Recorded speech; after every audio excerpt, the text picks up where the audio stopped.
Yo, we just people from the north side. Once the Timmy's hit the shore fine. Winter ready on the full ties. Heavy traffic during 4-5. Gotta hustle on your own time. Color people every port side. We just people from the north side.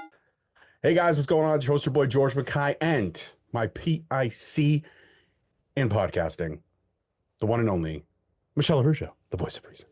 Hello, everybody. Welcome back. Ringside 5, another one in the can. We're coming up with like episode number 10, so congratulations on that. Oh my God, yeah. I never thought we'd get to 10. Really? No, I absolutely did. I absolutely did. Come on, I knew a we little did. faith, George Michael. Have a little faith in me. No. Now I want to watch Arrested Development. Okay. You know, speaking of that song, not the George Michael song, but that song, Faith, like have a little faith, like that song. You ever heard that song? So one day I was watching my best friend's girl, Dane Cook, Jason Biggs. Okay, yes, okay. And that song's in that movie, right in like the the revelation part where he realizes that he shouldn't have done what he did to his best friend. So he ruins Kate Hudson's sister's wedding, like near the end of the movie. What a shit disturber. Tell you, right? The best part of that scene though is when he's like, "Bet you were a little hot minx there, eh, mama?" And he's talking to Kate Hudson's mom, and she leans over. She's like, "You bet your sweet ass I was." She's like, "Nice.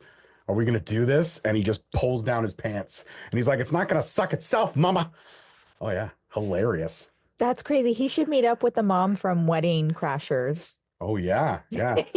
Kitty cat? Were they built for speed or were they built for, You comfort? motorboating son of a bitch. Getting jacked off under the table. The whole family was watching. Well, that's banter aside. But yeah, anyways, so that I watched that movie. And then I watched Look Who's Talking Now. Oh. And that song, again, is in that scene when John Travolta is seeing his career slowly die as he's going to the cab, where his wife and 2 children and 2 dogs are. Amazing. And I mean, not amazing, but the dog comes back limping with John Travolta, and all you hear is, "When the road gets dark, you can only find the line. Have a little faith in me." See? It's powerful. Powerful song. It really should have been an Oscar contender. Yeah. Absolutely. It should have been that song and the song from Karate Kid 2. I am the man who will fight for your honor. Oh, man. Side note, one of those songs did win an Oscar. It was not the first one. It was the second one, believe it or not. Karate Kid, it's actually hilarious when you watch a Karate Kid movie. Yeah. Or you buy, like, I have the box set, like the DVD box set of all 3. Cool. Actually, all 4. It even has a new Karate Kid with Hilary Swank, which is not good. But it has all 4 of those movies. And it even says Oscar winner of 2 Oscars. Oh. And you sit there and you think, wow, like the Karate Kid won an Oscar. And then you realize it was best song and best film editing. Yes. And you're like, oh, director didn't win. Ralph Macchio wasn't even considered as lead actor. That's unfortunate. Zapka wasn't in the sequel. So we had no Johnny Lawrence. Like it was just fell flat in so many different ways. We went back to Okinawa and we got a little bit of the history of, Pat Moriarty's character. A little bit. Now I'm reminiscing because Cobra Kai, the show just finished, ended. Yeah, right? it just ended. So, and it just ended, but everybody seems like so over the top happy in the ending. I'm like, oh, you guys suck. Where's all the emo kids that were outcasts and all the angst? I wanted like the whole world to blow up. No, you got to wrap it up in a nice little bow and finish it like that. Like it can't, right? Because if the story started with them learning 2 different karate styles and that's why they clashed, it's beautiful to see that they ended with like combining those 2 karate styles and like becoming friends and, You just cut one hell of a convincing promo, and it was so convincing that I segued it perfectly. Ladies and gentlemen, this episode is the top 5 favorite promos of your Ringside 5 crew. Michelle Arrujo and I have picked through what we believe to be the plethoras of our top 5. And again, this is all opinion based. So if you don't agree with our top 5, we've been telling everyone forever, hit us up, get in the DMs, get into the comment on YouTube. If it's a decent comment where it doesn't insult or like hurt anyone, I will put it up there. But if you're just the keyboard warrior that sits behind his couch in his mom's base room eating ice cream, like pound fucking sand. I'm not going to put comments when you're like, you're an idiot. Okay, well, I'm up here doing stuff. You're not, so blow me. Yeah. Twice. Anyway, Didn't know where to go with that, eh? yeah, I didn't know how to respond. I felt Well, you could have jumped in on the angst part. no. Well, I can't be my, Eagle Fang, and you can't be like Mr. Miyagi. in my opinion, honestly, I will leave those comments because I don't need to need to do Justify? anything. No. You know, rotten fruit falls by itself. Oh, wow. Michelle called everyone out there in the internet low-hanging fruit. I agree. I said rotten agree. fruit, not low hanging. Yeah, but usually when There's it's a rotten, it difference. is low-hanging. Well, Yeah. A lot of people that I work with are low-hanging fruit. So that's shoot job. Bling! Hey. All right. Anyways, back to pro wrestling. And we have picked through a top 5. Michelle this week has the daunting task of 1, 3, and 5. Whereas I got to coast with a 2 and 4. I feel that the 2 and 4 does get away with a lot because a lot less research is needed to be done for 2 and 4. 2 and 4 just kind of has to be able to fill in the gaps between the ultimate selections, which is 5, 3, and 1. We saw how crucial 5 was on our inaugural episode. yeah. We talked about feuds. Kevin Federline was number 5, and it was a huge way to kick off the show. As our inaugural pilot episode, we touched on the ultimate heel in the world, not just pro wrestling, Kevin Federline. And I think it was a huge success. Papui and all that stuff. We went down that Papui, went down that rabbit hole of everything. Did he say Papui or was that you? Because I just want to make it clear it's Papoose. Is it Papoose? Okay. I always thought it was Papui because if it was Papoose, it reminds me of the rapper Papoose, who I love. Yeah, that's who I thought you were talking about. But it's not. It's not. I I don't know why he named the song Papoose, but if he named it to get street cred and try to like beef with Papoose, the rapper, he would have lost. Definitely lost in translation. Come on, Law Library, Fire, Volumes 1. I think he did what, 4 or 5 parts? Honestly, the whole catalog. That guy's great. Yeah, the A to Z. Yeah, solid. Also, yeah, you're right. Cheers to the catalog that is Papoose. Oh. Papoose catalog. There we go. Cheers. Coffee culture. All right. So 5 is coming up, and this is a big one. So how do you want to do this? Do you want to set up the promo and then play the promo, or do you want to play the promo and then you want to talk about it? Since you're 1, 3, and 5, I'll let you. Dealer's choice. Your call. I say, you know what? Play a bit of the promo, then we can break it down a little bit, move on, and that way everybody can get a little understanding of like what we saw, and then we can explain ourselves. Yeah, absolutely. Because the first 5 minutes of this episode, we talked a lot. We talked about look who's talking. It was just all. Yeah, I apologize for all that. I'm so sorry. We get into the mode of banter. I don't think we need to apologize. If they're listening, but if they're listening to the show, they understand that there's going to be banter.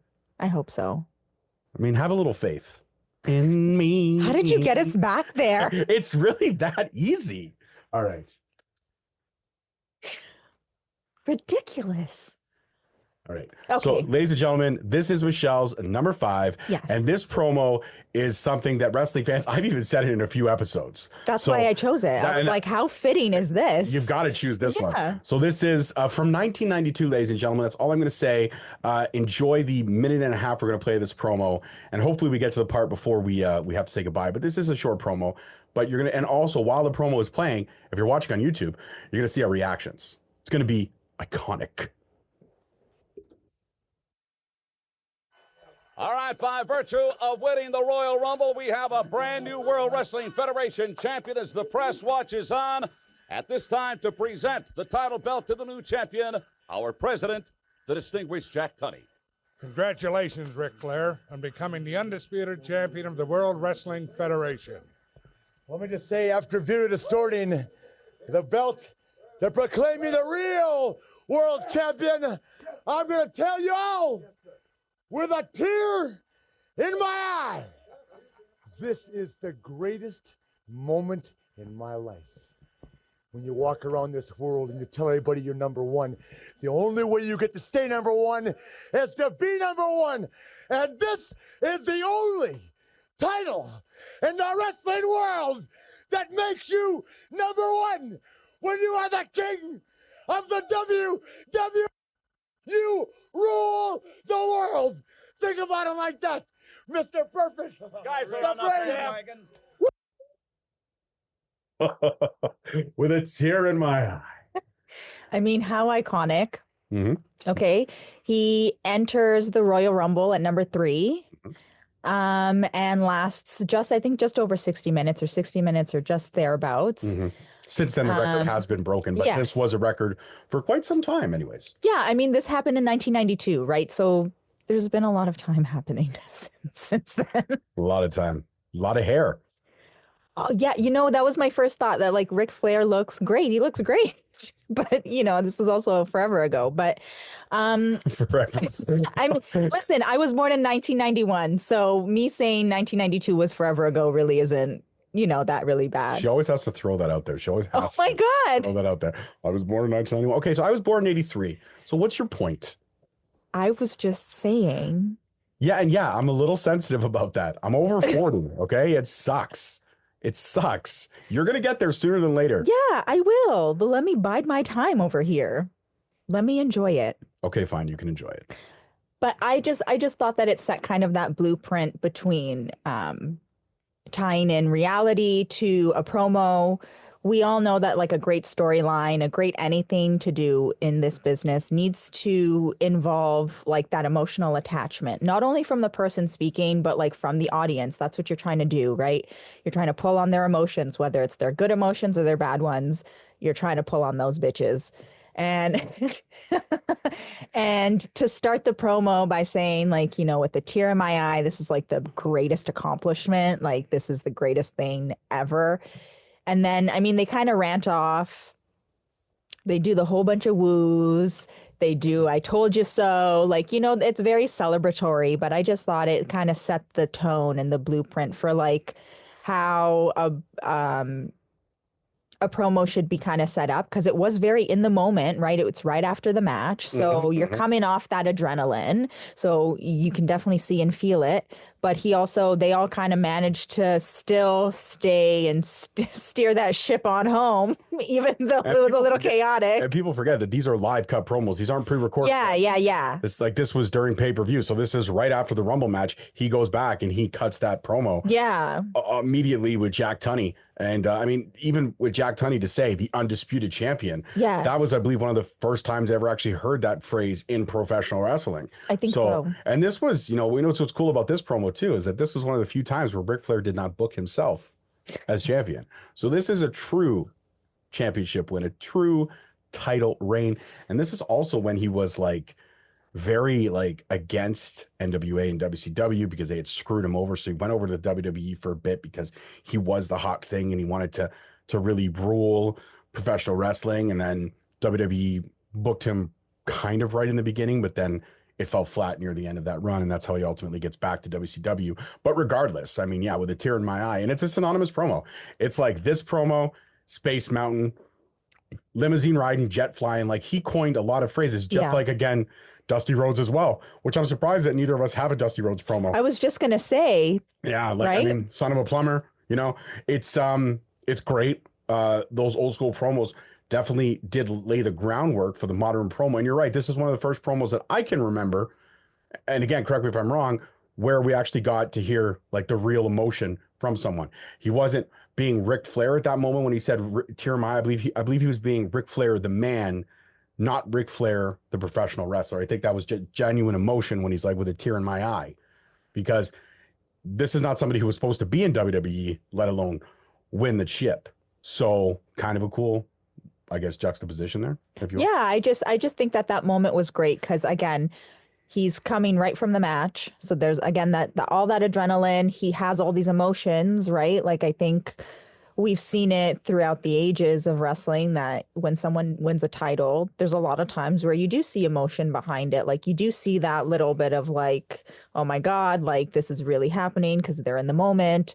And then you go backstage and you got to cut a promo or you got to have an interview. So you got to make sure that you're also on your P's and Q's for that too. So just the fact that he's juggling all of that. And like, we know Ric Flair back in those days. So kudos to you, Mr. Flair. Yeah, juggling, mimosas and women and burritos and Caesars and women and jet flying, limousine riding, being ridden wheeling in the limousine. and dealing. Oh yeah, Rolexes, $1,000 suits, baby.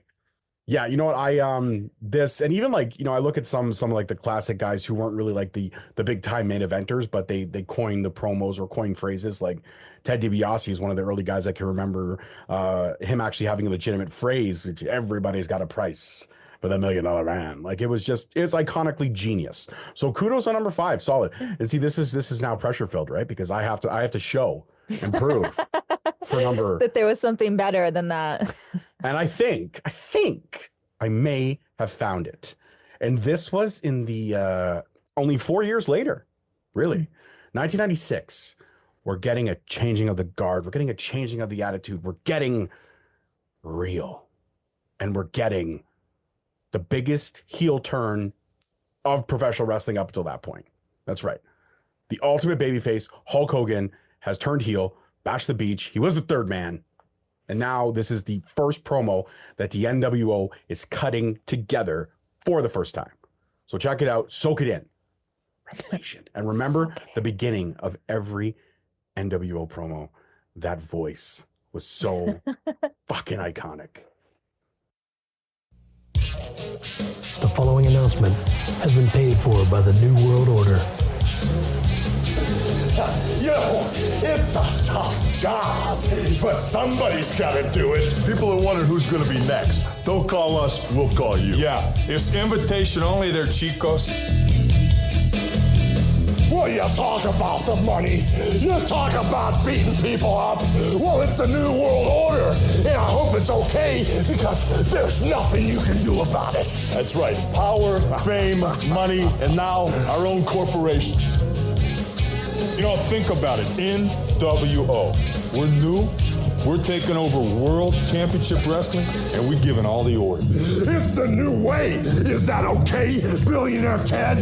You don't like it? Come and fight. Is WCW even going to fight, or are we just going to take it? We make the choices. Wait for the call. Oh, God. It's so iconic.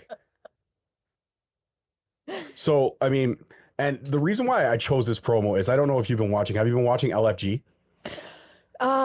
No, Sasha told me about it. It's on my list. So I'm going to take my opportunity on vacation to like catch up on stuff. Absolutely. But so the most recent episode, they had Eazy-E, Eric Bischoff. Okay. And Mr. Whitman or Waltman, Sean Waltman, X-Pac. Oh, yes. X-Pac or 6 with the 2 X's, borderline, whatever. The only person, he's a double Hall of Famer because he was in 2 distinct factions. Oh, yes, that's So he's right. a Hall of Famer for the NWO and he's a Hall of Famer for D-Generation X. But not for himself. Not for himself. No, I don't really see X-Pac getting a Hall of Fame. And also the 1, 2, 3 kid not getting a Hall of Fame. I mean, don't get me wrong, he was great. Those early matches with, Razor Ramon for this bag full of money, those were iconic. Those were great matches. But he's not, he's good in a group, not good on his own. But Sometimes anyways, you got to play tambourine, man. we've talked about that. The tambourine and the triangle, the cowbell. We've talked about all these supporting instruments. We have talked about them quite. And you can always go through the archives of everything that is Ringside 5. So when you talk about, though, like introducing, this is what Eric Bischoff touched on, and that's why I respect the guy so much. And I don't know if you know this, but I had a conversation with him on Oh Straight my Talk God, Wrestling. did you? I did, yeah. No way. It's one of my highest rated episodes, like almost close to 5,000 views now. Amazing. Yeah, Eric Bischoff hit him up on Twitter, and he actually responded, and I got him on the show. And Straight Talk ends tomorrow. That would be a highlight conversation for me. Nice. For sure. But I got to pick his brain. We never really talked about this promo, and it's a shame, but I didn't want to hold him up too long. But he mentioned it in almost every interview that he's done, and also mentioned in LFG, recent episode. A promo should introduce someone, intrigue someone, and make you want more. And I think that's what this promo did. When the Outsiders came in, we ultimately all thought it was WWE trying to invade WCW. What we didn't realize is that it was WCW getting kind of a virus implanted into them, and they were being infiltrated from the inside out, pretty much, and making Hulk Hogan the ultimate, the third man, aka the ultimate bad guy at the time, the heel. Like, he got so much heat back then, it was ridiculous. They were throwing like beer, and they were throwing like garbage. They were throwing all kinds. Like, every Nitro ended with that ring just being a disaster. I would hate to be the guy that had to clean up that ring. Yeah, it was. Yeah, not sucks. fun. Absolutely sucks. But this promo was intriguing because it introduces the NWO. They still don't tell you why they're there. Who's next? Don't worry. Don't call us. We'll call you. Yeah, I love that.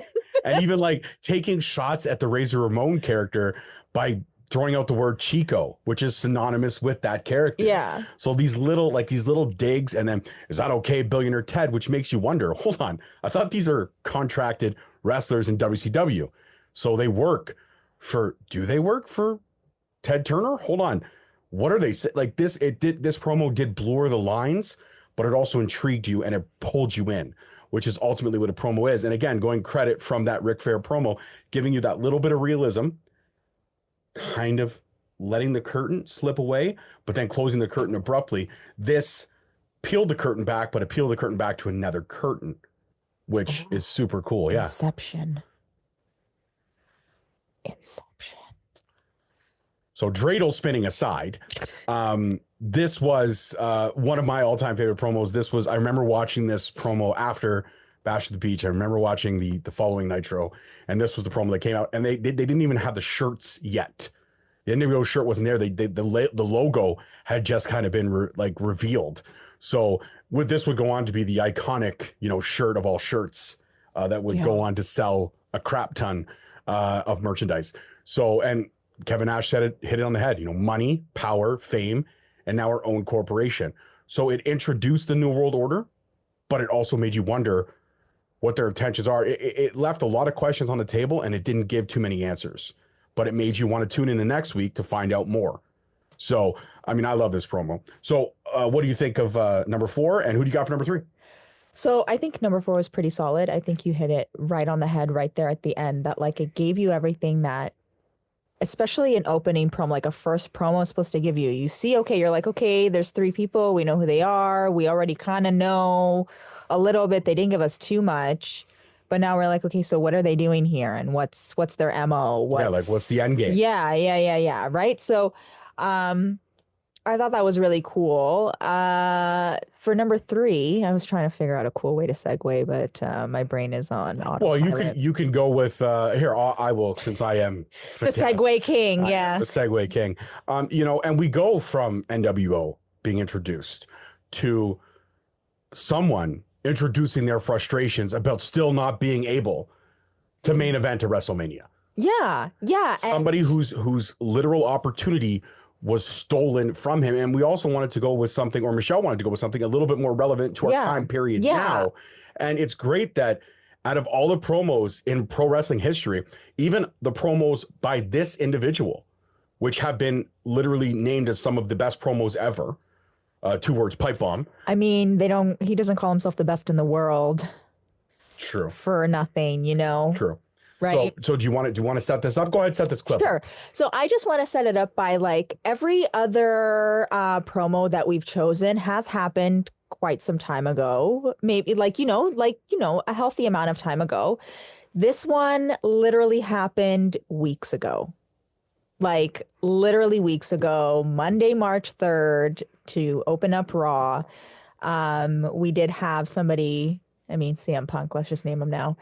He aired some dirty laundry, and it's not like it's not like him, right? Like pipe bomb, you said it, right? Yeah. So for this to happen, he was more, I want to say more targeted. The pipe bomb was targeted, but it had innuendos. This was just flat out, I think, calling out people. I think I actually wrote it in my notes. Do you guys remember that song Control by Big Sean? And Kendrick is on it. And Kendrick's verse, he just disses everybody. And he's like, I'm coming for all of you. He names people. Go back and listen to it, specifically his part. I think it's at the end of the song that he has his verse. I haven't listened to it in a little bit, but like, anyway, else are you gonna put at the end? But he does. He calls out so many people. He names them out and he says, I'm coming for all of you. And he's basically in the song, he's just saying like, you guys are good in rap. I think you're good in rap. And I want to go toe to toe with you. And I'm comparing it to this, which I'm going to call the pipe bomb 2.0. Okay. Because he really was like, I'm coming for all of you. He came for everybody. He had a bride hit list. Yeah, you're right. He build it up. He had a bride hit list. So without a further amount of time, let's play a little clip of this bad boy. I got to rewind it to the beginning so that we can hear Michelle's favorite line. Yay. Listen up, Dwayne, you bald fraud. Jeez. You think Because you're on the board of directors, you're immune from criticism? Well, you don't know who you're dealing with. You are dealing with the best in the world. Middle-aged and crazy, walked back into the WWE after 10 years and literally marched through hell to receive opportunities at the big dance. And you, Mr. Midlife Crisis, just decide to walk in when you feel like it and hide behind the fact that you think you're a bigger star than everybody here. I would love to say all of this to your face, but you have not graced us with your presence to do your bullshit, to hit your arm, to pretend that you care about this business that gives you goosebumps. I have never been so delusional. I have never been so desperate to wear a fake title. Damn, boy went off, dude. I have never been more desperate to wear a fake title. So desperate to That's wear such a nice fake title, though. That and people say every proclaim time it's myself the people's champion because I don't deserve it. Segue. I earn it. I have never Look been at that so guy. desperate That guy's to in. sell my soul. And that brings me to you, John Cena. Ooh. You can't see me? Well, now we can all see through you. You stole something from me in the Elimination Chamber. A match that after 20 years of hustle, loyalty, and respect, I gave you the benefit of the doubt when you didn't qualify. I thought what you did in the past secured your future. You're not gonna fool me twice. Hustle, loyalty, and respect for 20 plus years, and now everybody sees what I've known all along, that you've been selling all these people and all these kids bullshit.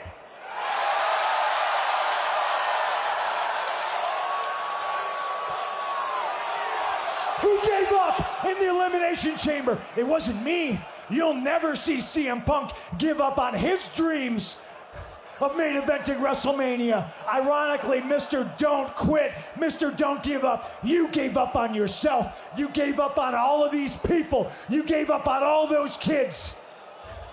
The joke's on you. I'm gonna see you down the road. And I'm gonna get my hands on the both of you bald frauds. And when I do, you're gonna make a wish that I never did. Oh, shit. That's the line. You're going to make a wish that I never did. Oh, no. Honestly, so the night that this aired, I usually have class, guys. If you don't know, I have lectures at 6 p.m. usually. But I decided to just take the day off from class just to have a day right after work. Like, so it's the Raw after Elimination Chamber. Why not tune in, right? Mm-hmm. Mm-hmm. And I was greeted by that absolute like beauty of a man. Middle-aged and crazy. Middle-aged and crazy. This guy was dropping lines left, right, and center. Yeah. 2 out of the 3 check marks for Michelle. Checks all the boxes left there. Calling them out bald frauds. Like, I just... Make yourself a fake champion. And actually, that's a twofer. That's a twofer because he can also talk about the other 16-time champion that is legitimately a paper champion for most of those title reigns. But I just think that, like, when we have talked about the promos of like blurring the lines between reality and what's going on in a storyline, that promo did it all, because that was a man who was, I guarantee you, was airing real frustrations about things for sure, 100%. And it's unfortunate that this match, because the way they're setting this particular matchup now, it's Reigns, it's Rollins, it's Punk. It's going to be a triple threat. Right. And I wonder if it's going to be a triple threat to be like a Paul Heyman guy, because I would love to see what Seth Rollins would do as a Paul Heyman guy. But I'm not sure how they're going to book this. But this could main event night one. It won't, but it could. Because let's be honest, Jey Uso versus Gunther is not main eventing night one. Oh, don't say that. Come on. It can't. It can't. It can't, because right now I'm not buying it. I know, but as the like, okay, when we're looking at the hierarchy and everything like that, like as a title match, That don't should forget. be. But don't forget, Seth Rollins and Drew McIntyre opened WrestleMania Night 1. It did open. No, I know that. And like, I think Chris Jericho was talking about it, that if you're not main eventing, you want a semi-main event or open. So you know what? I'm okay with Jey Uso versus Gunther as an opener of Night 1. I wouldn't mind that I'm as okay an with that. opener. I'm okay with that. You know what? That actually wouldn't be so bad because that could open and then this could really give people like what they want. And like we've been wanting to see CM Punk and Seth Rollins just tear each other apart. I mean, I know CM Punk wants the main event with a title on the line, with gold on the line. But you know what? I mean, there's still a chance for that. But I mean, this match to me has so much potential to be a show stealer storyline next to John Cena, Cody Rhodes, that I'm intrigued by this. I'm actually intrigued by this storyline a little bit more than I am Cody Rhodes and John Cena. Because Cody Rhodes and John Cena is a tale as old as time. Ultimate babyface versus now the ultimate heel, who will eventually become the ultimate babyface once again. Yeah. But it's like my wife said, my wife put it, this is the ultimate babyface for so long, passing the torch to the next ultimate babyface. Yeah. Do I think John Cena is going to win at WrestleMania? Absolutely not. John Cena does not win at WrestleMania. I think John Cena goes on to win at Money in the Bank, win at SummerSlam, carry the title until December when he has that farewell pay-per-view back in Massachusetts. Yeah. And then that's how John Cena rides off into the sun. I don't think that Cody Rhodes losing now doesn't make sense. No, it doesn't make sense Cody Rhodes at all. has to. He won it at last year's WrestleMania. He has to keep it beyond last year's WrestleMania or bring it on this year's WrestleMania for a title run to matter. Or else it's just, well, yeah, you beat Roman Reigns, but you couldn't even last a calendar year. Yeah. Like, yeah. I that to me, it doesn't cement the title reign. No. So we're getting off tangent here, but this I was just about to say, look at that. That promo had us talking about now WrestleMania and this and that. The emotion he brought to that, he touched on real things like, and the way that crowd erupted, they chanted CM Punk, like you guys heard it. Come on, undeniable. And what about the Easter egg of, did you notice how he took the Raw logo off the Yeah, and he just threw it. He just threw it away. So Yeah. in essence, again, blurring the lines. Yeah, Yes. back here, but it's the same song and dance. There may be somebody else behind the chair, but it's the same bullshit that I went through 10 years ago. That was like the greatest 2 or 3 minutes ever. Like I remember just sitting on my bed, like looking at my TV, like no way am I watching this right now. This is incredible. Michelle hasn't smoked in years, but after that, she probably needed a cigarette. I was like, this is amazing. And to open the show, that was perfect. It was perfect. Well, you know what's perfect? Oh, Number 2.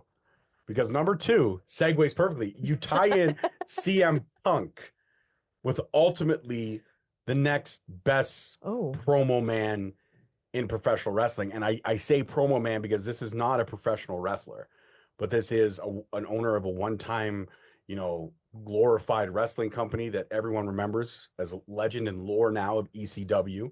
This is the man who cemented a black leather trench coat with a baseball cap and a ponytail. This is a man who made the Zach Morris phone more famous than Zach Morris. This is a promo that was cut right after the streak was ended. This was done after WrestleMania 30. This is Paul Heyman's iconic promo of letting everyone know who is the one in 21 and 1. Ladies and gentlemen, his name is Paul Heyman, and this is what he fucking does. And say, I could have been the one to jump from the ring to the octagon. But Daniel Bryan never fought in an octagon. John Cena never fought in an octagon. The Undertaker never fought in an octagon. You know why? They're all wannabes. Brock Lesnar is the one.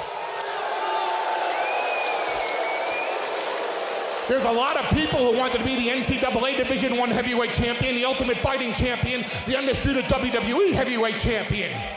The Rock never pulled that off.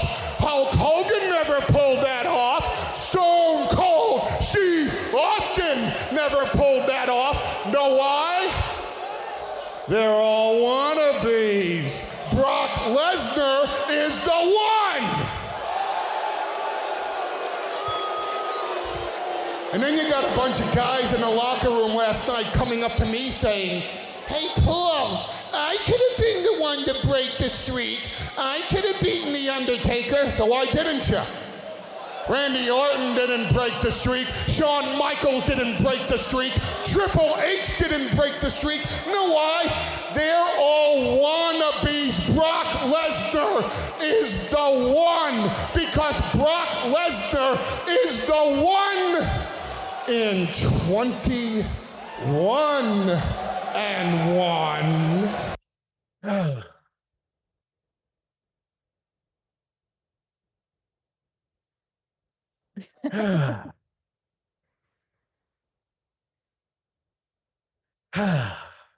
What do you say after that, really? You don't. You put the episode on pause and you go outside and you have a cigarette. That's what you do. I think I want Paul Heyman to be my hype man. I want Paul Heyman to be my best fucking friend. I want to sit down. I want to do a table for 3. Ooh. With Paul Heyman, CM Punk, and Roman Reigns. That's what I want. I want a table, but I want it to be a table for 3 plus 1, so I can be the 1 in the 3 and 1. See what I did there? Interesting. Yeah, it's factoids. I do like that show. That show was fantastic, right? Table for 3, yeah, it was so underrated. underrated.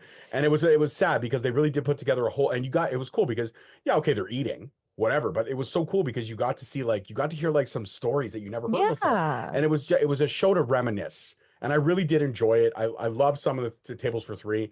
Like, my favorite one was the Shield, obviously, was great. I also liked when they brought back the Nation of Domination. The Rock couldn't be there, but The Rock sent everybody Rolexes. Nice. But I believe he gave D'Lo a fake Rolex because D'Lo was the king of fake Rolexes. Amazing. It was great. But when I think about promos and I think about some of the most iconic moments, to me, this one was special because we were all in awe when the streak ended. And it was something that nobody ever expected. Like, Undertaker's not losing. If you watch any predictions from WrestleMania 30, every YouTuber on the planet, every wrestling fan on the planet, the prediction was, the Undertaker's, Brock Lesnar's going to take him to the limit, but ultimately the Undertaker would win. Now, if the concussion changed the complexity of that match, I mean, the Undertaker's touched on it, but never really said. This was always supposed to be the moment that was supposed to end the streak. So you could put it on the concussion if you want to, but I mean, everyone's come out and flat out said that this was going to be the moment where the streak did end regardless. So, but the way Paul Heyman cemented the legacy of the streak and how he would go on to use this quote so many times and eventually make this quote his own, saying that he was the one behind the 21 and 1, which is the case. Paul Heyman forever cemented with some of the biggest moments in professional wrestling history. The Undertaker streak ending being one of them. Roman Reigns' iconic close to 4-year title reign is another one. Being the Wiseman, being a Paul Heyman guy.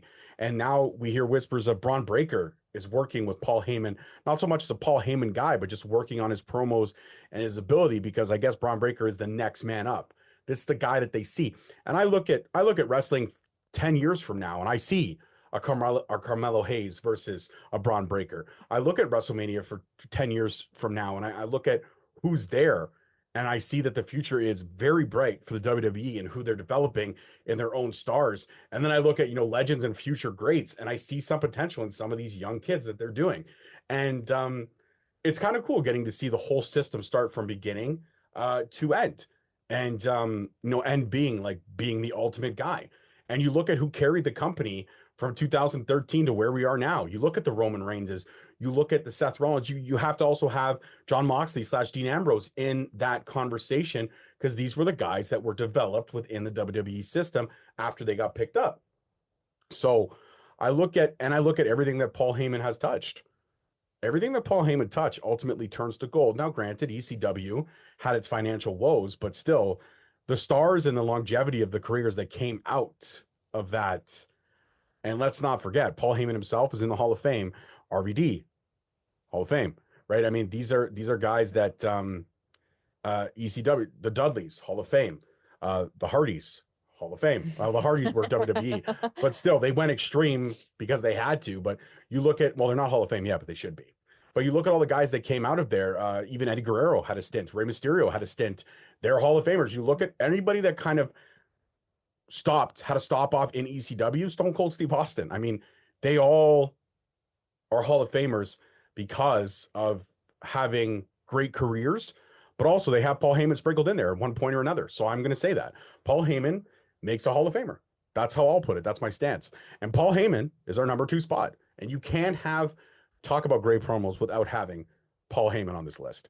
And Paul Heyman is great at that because he's not a wrestler. He's a mouthpiece. He's who you want in your corner. If you can't talk like a Roman Reigns, they put you with somebody who can. So you walk the walk, but that person's going to talk the talk for you. Yeah. And now, without further ado, the biggest moment ever, the number 1 spot. There's no pressure here, but there is. Oh my God. There's ultimate pressure. And Michelle has a daunting task of trying to outdo Paul Heyman. So, it's hilarious, actually, that last promo with Paul Heyman and my pick for number 1 actually have something in common. They both have Brock Lesnar standing in the ring saying absolutely nothing. Brock Lesnar does his best work, really. He does. That or when he's getting pictures sent to him on his phone from Vince McMahon being named in lawsuits. But Grant.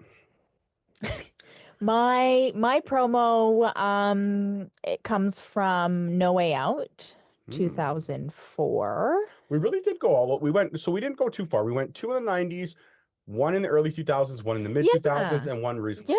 So I would say we had a nice little mix. We had about a good 30 to almost 40 years of decency spread out. You know what? I gotta say, when we do these episodes, I do like to spread them out. I don't want to choose only current things unless it is something to do, like our top 5 is something current.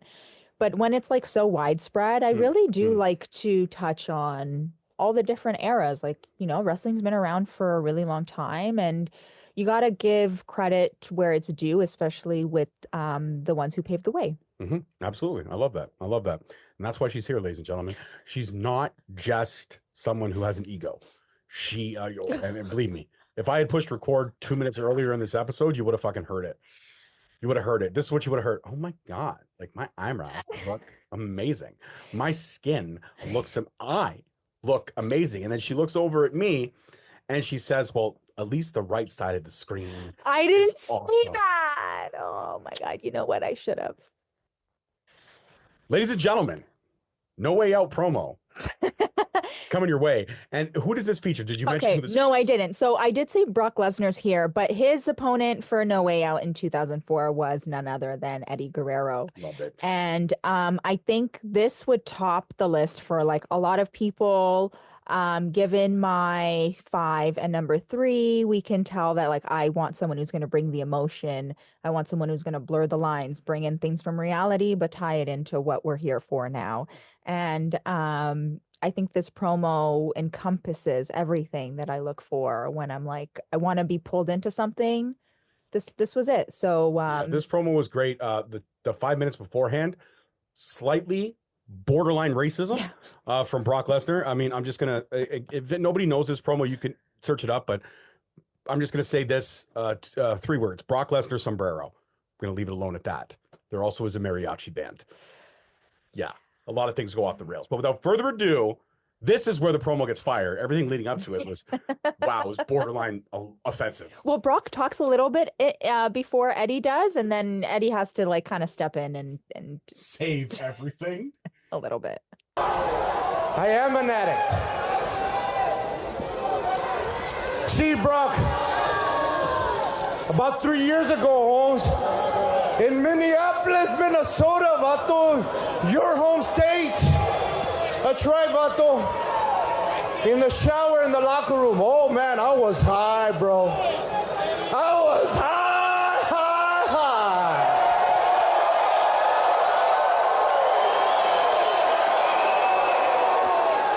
And I don't remember much about that night, I said, but what I do remember, they carried me out of that arena and they carried me straight into rehab.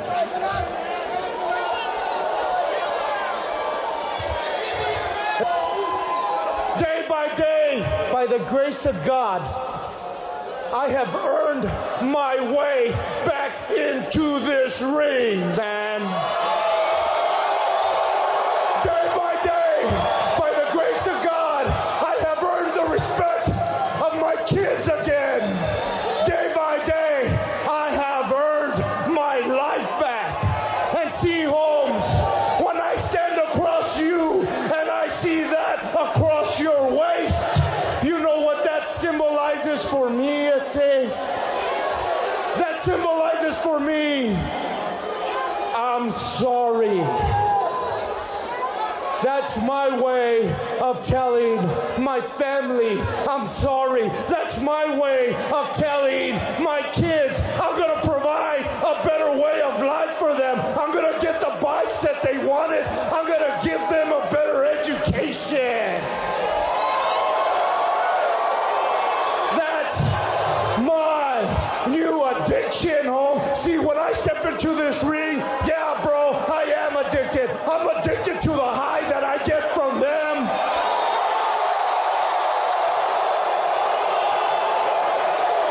I'm addicted to the high that I get when I go home and I tell my family, hey, I'm doing it. And then it just goes from there, and it continues to be fire. But yeah, you could. I will say this: all three of your promos did definitely blur the lines. There was definitely real emotion in all of them. But yeah, like to go that deep, to do like, I lost my wife, I lost my kids, I lost my family, I lost my job, and the fact that he even remembered where he was and how high he was in Brock Lesnar's home state, and the entire time Brock Lesnar's just there. And he's like grinning and smiling, and it's just like, it's like, I don't really get that, but that's because he was just socially awkward. So it makes total sense. But regardless, Eddie definitely saved this segment, and Eddie made this segment memorable. I actually posted this promo months ago on my shorts. I did like a short reel of this promo, like recapping it, because it's one of those promos that I really did remember. And it's a fire promo. So yeah, as far as I would go, I would say, well done. Excellent choices. Thanks. And yeah, this promo was fire, and there's so much more meat and potatoes left on that promo. Yeah, because we didn't want to play it for all. We wanted just us here in silence, with a tear in our eyes. He does it so perfectly, because he does say, yeah, man, yeah, I was high, I had to go to rehab, I lost my wife, my kids, my job, I lost myself, I had to hit rock bottom. But now I'm an addict for different things. Now I'm an addict to show them that, like, they can trust me, that I'm reliable, that I can provide for them, that he touches on so many things that I know, like, so many parents hearing that, and like just people who are working to provide for somebody else, or really like hold on those strings. Before coming to record this episode, I was just refreshing the promos in my mind and like rewatching them. And like that one, like, will always bring me to tears almost, because it's just so real, of somebody who was like, dude, I was at the bottom, man, and now I'm climbing my way up to the top, and like nothing's going to stop me from getting back up there. Absolutely. It's one of those promos that you can look at from both perspectives. You can look at it from a perspective of pro wrestling, but you can also look from a perspective of life. I've had a lot of challenges. I get into trouble all the time because my mouth writes checks faster than my ass can cash. And I don't mean like physical violence. I just mean I'm quick-witted, and which is awesome, but it's also a downfall and a detriment, especially when your boss has a small penis and a big ego. Oh my God. So again, I'm taking shots all kinds at my shoot job. But regardless of the fact, I've been at rock bottom myself with not so much addiction problems, but definitely with mental health challenges. And there's always better. It's hard sometimes to remember that there's always better, but there is always better. And sometimes you just got to realize that the end all be all is not the end all be all if you want it to be more than that. You just got to try to fight for it in any way. And that may be, seeking help, seeking a hand, or maybe simply as just coming here and listening to us talk about wrestling. That's how you segue back into that. I'm so good. So good. All right, but that's it. 1, 2, 3, 4, and 5. Whoop. Great promos. This episode probably ran a little bit long, but the banter was good. Who cares? Life is life. This is awesome. As always, I'm your host, your boy George McKay. You can follow all my socials on Straight Talk Wrestling. And if you're watching us on YouTube, thank you. If you're listening to us anywhere on all podcast platforms, thank you so much. Like, subscribe, comment. Let us know your promos. Put the links in the description. We'll watch them. We'll talk about it. And if you guys have any show ideas, throw them our way. The top 5 is not always going to be a top 5 that has to be something that we came up with the concept. If you want to hear our thoughts on something, let us know. Michelle, shout out your socials real quick. Michelle Arujo, _. But I mean, you can really find me anywhere if you're really looking. Okay, don't give me that weird face. Oh my God. Not about, yeah. Like, guys, you can find phone number on any bathroom stall. No, I'm just saying, like, it's not hard. Like, you tag me in these. Like, I do. Just, oh my God, why did you have to make it weird? I made it weird? Yeah. Yeah, but who says that? You can find me anywhere if you're looking. This is the ego that I'm talking about, people. This is what I'm talking about. And if you're on YouTube, yes. Do her eyebrows look well shaped? Sure. But God damn it. Thank you so much for tuning in. I really appreciate your time, everyone who took the time to listen to this today and made it this far. If you made it this far, thank you so much. You made it this far. A golf clap for you guys. Golf clap, yes. Golf clap. Ladies and gentlemen, as always, we are the funnest duo out there right now. The shots that never. I can't wait until we get to like the 1 year anniversary of the show. Oh my God. You know what we're going to do on the 1 year anniversary of the show? I'm going to say it now. We're not going to do an episode of Top 5. What we are going to do is the roasts of George and Michelle. We're going to get fans. We're going to get fellow podcasters to throw in some dirt. We're also going to throw in some dirt on each other. And it's just going to be, like the roast of Tom Brady, but without Tom Brady. And that's even better. I'm going to make you cry. I'm going to make you cry. You can't. I don't have feelings. Well, that was kind of... All right, guys. This shit just got weird. As always, peace, love, and wrestling. We'll see you guys next week. Yo, we just people from the north side. Once the Timmy's hit the shoreline, winter ready on the full ties. Heavy traffic during 4-5. Gotta hustle on your own time. Color people every port side. We just people from the north side.